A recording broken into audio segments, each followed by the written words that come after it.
نبی اکرم صلی اللہ علیہ وسلم نے ارشاد فرمایا، بندہ کوئی ایسی بات کہہ دیتا ہے کہ اس کا نقصان نہیں سمجھتا، جبکہ اس کی وجہ سے وہ دوزخ میں اتنی دور جا کر گرتا ہے کہ جتنا مشرق و مغرب کے درمیان فاصلہ ہے۔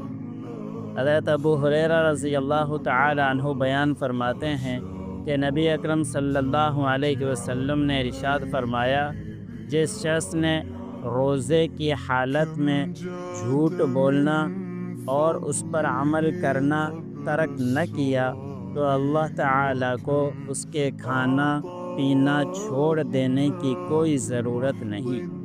حضرت انس بن مالک رضی اللہ تعالی عنہ بیان کرتے ہیں کہ نبی کریم صلی اللہ علیہ وسلم فحش گوئی کرنے والے اور لعنت کرنے اور گالی گلوچ کرنے والے نہ تھے۔ جب کبھی ناراض ہوتے تو صرف اس قدر فرماتے، اس کو کیا ہو گیا ہے، اس کی پیشانی کو مٹی لگ جائے۔ اللہ عمل کرنے کی توفیق۔